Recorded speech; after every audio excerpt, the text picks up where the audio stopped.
Matamgi Manipuri Wari channel asibu tabiriba kwai pumnamakpu taramna okjeri ngasi sumhausagom Yambung taramapal suba tangkak amok poduna lagjeri mayam punna taminarasi. Karamba nunggi arthabu chelibano wahai kharaduda karamba nonglaibu humduna puraklibano aduk chena kunsinbadi thadoklaroi hairibra nungsi takpada wangangdaba lemjaba matauduna wahai khara aduna piriba wahanthok kaya adugi paukhom piba ngamgadauribra thoibina makokta tapna nanthabi mathadagi tapna lokthokpirai khubi aniduna tariba pirangsing chotlaba longniki mariksing du thaithokpirakli thoibi tingak yengli nupaduda mong handa develop tawba khonjelna kapkanuko Thimbigi makhut adu paiduna magi thabakta pusili tapna thamhali makhut aduna magi mihun mapaduda sida jaina yam phawi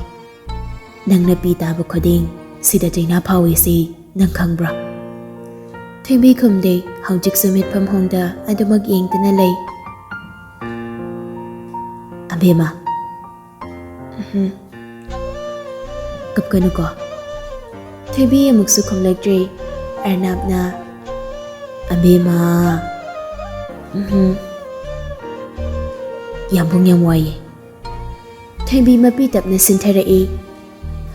Nakfit tawrai Arnab handakso nungsina taithok pirakli Aduk yamna khangkandradi thauna leitradi kamtawne akhangkan bi oheningi thauna leibi soi haningi Yambung ya pambase thungalara hairo Yambung How Kahige ikamino Siba yadri matamwali Haigadaba wasawatli Hingadaba punsi sawatli Thingnagadaba lanpham sawatli Naitom tarba chikla mana madom lan thingnabadi ngamba hongnabra bema Thaibi Arnab to munna yengi tapna Thaibi jingkhatpiraduna makhamu tarai Arnab Jangnaba tawro matam se thingi Ningthouja hoi uradi lana mukhalani Thaibi machilingda leptuna lei Jango Thaibi jangde adumak lepli Arnab Thaibi gi makhut anido lamduna tapna paisinbi Sigumba thabakse amuk hana tawraroi hairamo Yambungna thajaba piramo Thaibi na khumda tumin leptuna leibaduda Arnab suklap tawarduna Hairarodra Khangde Abema nang yamna ngangoide yamna pangi khara sing matamsi jinda haiba wa khake marol taba nataba marol thokdaba thamoige marol solution bahaina bahona kisiko maramong pini hairo se ai khangde haibane khangde haiba su yade khangadabane khangdaba yaroi se tawraroi hairo Hairoi Dingaibu adukan bahongnan robema nang lam henmale Yambung na haiba wadi nang na inpam thokdra illaroidra Inge Aduk tapna nungsin hairakpa wahaiduda Arnab nukphet tawarduna Adudi hairo tawraroyena Yambung ai tawjararoi Asingkira Adugumba wakhale khalakpa mikupta Yambung bu nangna minambagi pap nang puni minamganu ka bema Thaibi haina makok nomli Abema Yam pamuida Thaibi ngakni yenglai lokshin mangamda wahaiduda Pamung mayeng tahan gumsi ka bema Yambung ai luhongningdi Thaibi amuk sukablakle Arnab tapna noglai Luhongoye luhong haloi Yambung na nangbo lamna chat haloi Yambung leisidi Pukning inaw naurai Thaibi Asigumba wahaisi punsida tama phanglakini haibagi asandi lamna thamkhrabani Thajadaba kayana ahingsida taibang oina mitmangda uhallari Naba tare, loina su chole, chango chalo, potharo ko. Yambung de. Ai su changa doine, chalo, mang tharo. Thoimi gi paisili bakut ani do tapna thadok pirai. Mang thaduna tabli changba hauki. Arnab su thoibi changki baga changlak e. Achot pa mapi sing do hongduk laga phamung da pham thai. Thoibi makhol thokhanda tapna magi room da changlak le. Masam achot pa do tai thok laga masu mapi hongduk le. Phamung machi do da pham thaduna hek haubadagi Arnab na hai kiba artha chelaba wahai kaya do amamam ta oina ningsing le. Arnab su thoibi changki baga changlak le. Achot pa mapi sing do hongduk laga phamung da pham thai. Thoibi makhol thokhanda tapna magi room da changlak e. Masam achot pa do tai thok laga masu mapi hongduk le. Phamung machi do da pham thaduna hek haubadagi Arnab na hai kiba artha chelaba wahai kaya do amamam ta oina ningsing le. Ritana Lao mai se kan tho Rijana mo Che wow sam tu pura mai ho re Na chi Elena na ne phara ga sangbiri ni haidok pada pak ne style de arui bini ne Rijangi wan da Rita do nok le tuna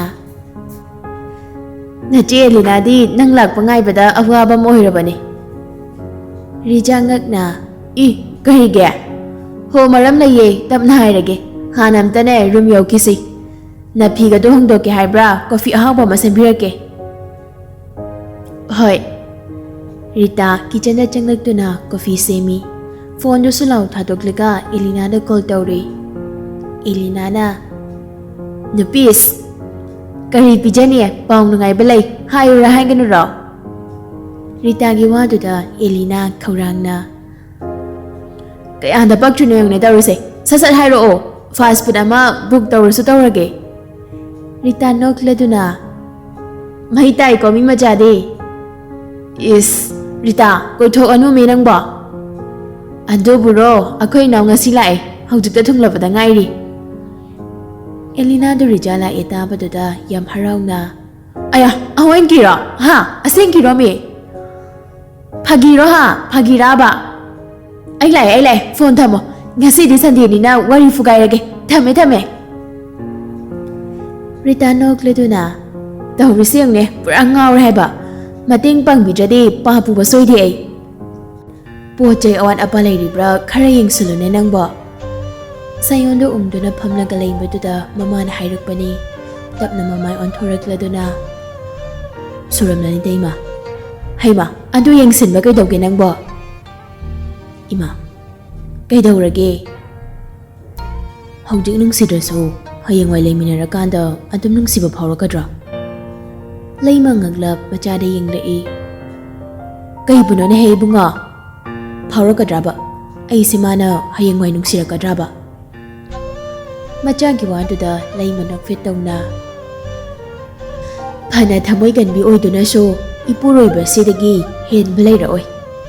Nupi hai sidi amuktang lep khraba khongpham adudagi anirak hongloi Mana nangbu nungsiba ngamdrabaso imung asida nangini haina khongthangjilakpa mikuptudagi magi hanage wakhal pumpa tapna mami samki tawrabani Ahenba kana amalagrabaso pamjaba kaya amana khudum jargi hotnarabaso nungsidaba nangidamag ma lepkigani Kanana so magi thamoi munba ngamloi Masi chanhabini Tongan ba nupi oibigi gun amani isorna pibikhrabani Sayon mama na hairi ba dumuna tai leima tapna makha tare e Nupi di pukjel jet pani mapuri baning mani Thamoi phana kaiduna lagrabaso mapuri ba amagi makha da hinglabadi thamoi jet bi oibani Kana gumbi amana chatnambigi wang malana khong thangbana nupi oibigi akhangan mi magun mumanghan bani Nupi se khalurabadi yamna nungsi Makhoi gi mapokse ima su nupi ni Aduna aidi hayeng wai imaudo sanalan pagumna lailan pagumla tawribani imaudaga namina phawba kanna yengba ga yaridamni ko aidi As onthok ba Hai hayengi pochai kari no leire isei surabreng rojo Makharomgi panji tai bohaldo mado inamada haikrabani nang amuk chalaga ningsingmucho wa bana sireda ngahana yum panjaram laso ngasi wari se waram loidogune orhe aribi wajagena tala su chatri natro khara wa batabani hai narai baktudane thamchela thambala tharora satprengo sakphajaba nache ai lerambai natro ngasi na mana chana komna wari ga sanadana laiba ngamlida adubudi itigisu ibaya phaba mathiraga namnara luhongbidoini pakhat kanu sendal se yamna bani ko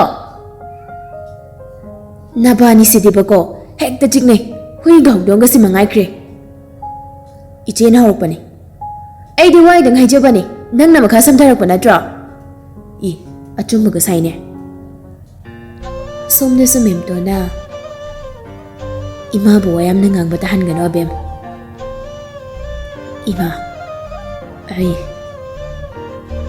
adu di ngasi dagi ima ai jagi mari se thadat pa nangam ladra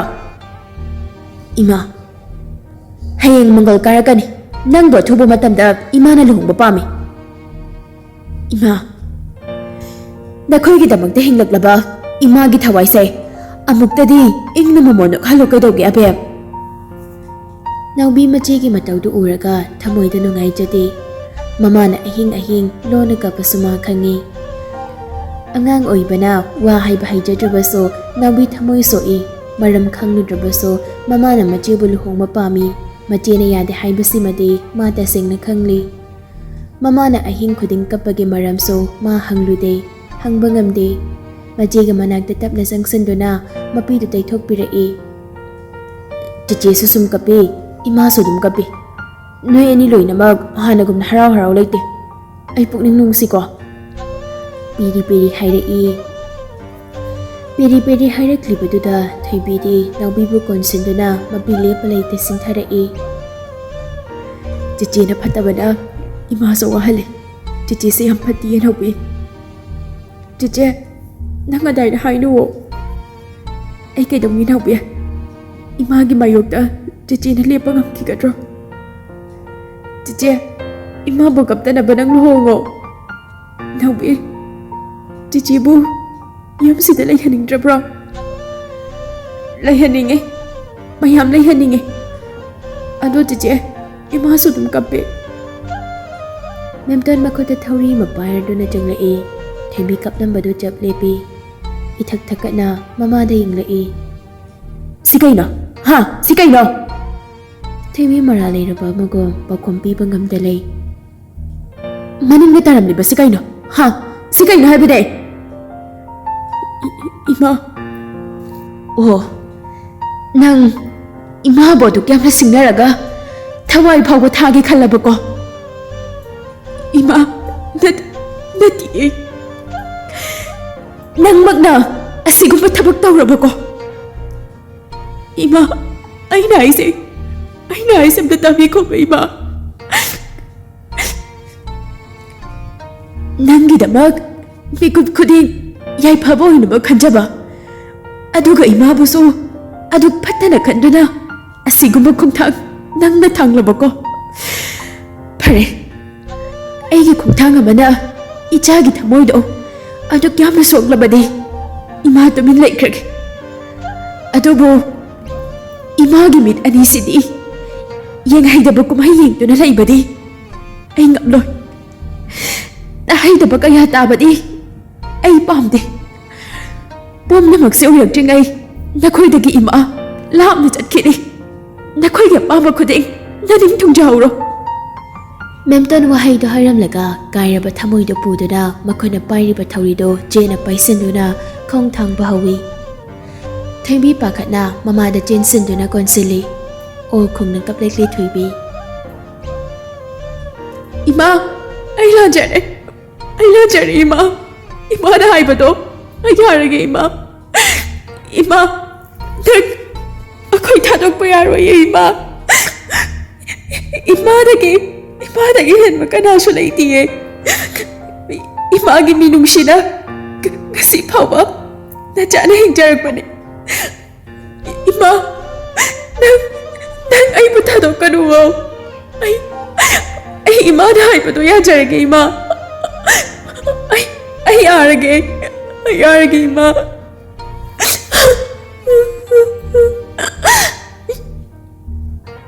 Machaagi thamoi bu khanglibi machaagi damak wajaribi lukhrabi magi thamoi di machet kaya thokna kairabani machaagi mitludagi sinthariba pirang kaya anduna tenjai oina menton gi thamoi da palari sama nairambana hinglambana jati kaya ama khairambana ichin inaw chelambana minungsi chatnabi amana lipul oirambana pomnamaktugi mayukta lamhenbi oiduna karamna chatnabi wang malanduna macha bukhong thanghangadaba mama se kanano minungsi na thalaba lekai miyam na yengliba mityeng samas na yengliba mityeng singlaba machin mopwa gi mityeng ni singlaba mama macha gi mityeng ni samas gi mityeng bo minamduna karamna mabungbo magi nupaw yu haigani naha oibasingna wakhal gi pukningna aphapata chatnabi nai handrabaso chatnabi haiba mahakna yomsinduna thamli haibasi thangnaba mikupta adumak gyan tarai ijat kidamakta hingbani miyoibana ijat putem singlabana kana amabu samasta gilapna inthokli ijat pu yaudraba asibaga pangkhakni lairaba mama macha chakni bo oiramba punsi adu arnab ki minungsi makhada mama sakna machan sakna lekai sida awang bathakta makhoi bu chingkhat pirakpani nungsiba magidamak lekai amadi khun asigi mamangda aduk phajakraba mari adu buthadatuna sa ollaba misak amadi oihaningde memton oijaba thibi machani haiduna mi gi tinsit napamde oihaningde thoiba arnab laptop tuda karigumba khara yengduna leirami yamna kupthana memton changlakpaduda yengthorei indomja changsinna sofa duda phamtharei ichaga nena tana wari khanaba su phangde nangna thabak hangba ko wan haidrido haibi indomja asomgi wase khara thujilai dasa ama ipangpang de hai aduna aphanungai gi thokdok thokhanbana pamin hairei hayeng se ningthouka ba numit ka oire numit pharingai mangol kara again hairakli arnab laptop to khumjilaga nakanduda thamki indom janadi kari khaliba aigidi kai bu hainingai leitrida abimna su yadabanina arnab memto na phading le adupu koide mitpham phat hongge nanga wase aphabata tana ringine karigino kapna launa bagum angang singare namja memton kumpam khangdalai arnab te yeng basungamda arnab namuk makha tarai inom jana achepa phirep lokhrabani soidana phaba oigani na khali magi phanabani aphaba haibasidi akhoi puna support okhom thoi inomja inomja se makhoi gi khanbada yam wain he thoiba khangre ichana sina phai haibado adu tawse inomja gi de thoina achepa phirep leiteda ai gi haibabu ichana phai haibado ma inomja gi sopambani kaisu yanjina khanjin ganuda angang singso ain gyan dana bahaige adobo kitang di thuman brane khali matam se hoi ada moya somgi yengsi hayeng lagani hairabani na aisu chathorege karino khanaba yabadu yengnasi memton wa makhata je arnab na hairakpa wa khuding ma hangat na haiba ngamde yetpa sungamde arnab na hairakpa wa khuding ma yadaba ngamde memton na thokrabada arnab message ama thaki phone do log dok silaga nakan do muk thamki ngahaki matung thoibi tapna changlai arnab se tapna hogalai monne yenglai thoibi da lohongba yare ba thembi arnab te yenglai pi ira chele ba mit ani duna pokhumgi mahod amema yam arnab thembi gi chumbal da makut kudom bi do phathami mit ingangang sena wahang de in hangbani adobo pakhom de ta halano aina haidra aigi tung induna aina nakot jena sambi ka haina nakot adobo ikot asidagi satnaba honari bana karige thaibi mabira tarakle tapna haire Yambung, ima. Ay kagangi, nangi jimbaldagi wahay ama phawa thohalaganu ko. Ay akiba phawre abema. Yambung kiba phawre. Aduna nang lonthoktabi oyo. Wangangan. Nangi wahay amana Yambunggi punsi tangkai maphuktuna pukhibasu yai. Aduna aiki oihaningdaba wahaydi thoklakani. Aiki abema. Thembi kappa natana karisu haiba ngamdre. Nupa adugi matau aduna hena thamoi sokli. Arnab tapna changsilai. Thembi gi laibakta nungsina chupirai. Thembi masa pumba thakatkre. Mamit uisinduna khangi. Mathada tapna tingsili makut anina jena konsili. Jatnabi maso Yambung na lansong nagi. Nang kaglab kinwa bema. Samas ki akiba pumba Yambung na may tiba pirabadi yaraba na dra. Ay kakiyo. Ay kaki marumda lingda na layo. Jaina maphaw ba Yambung na nangipun sila sokaloy. Pamuyi. Yam pamuya bema. Nang Yambung ginagda lingda na layning drabra. Thaibi makut macha ani duna Arnab da chene konsele khonjal thok da kap khalai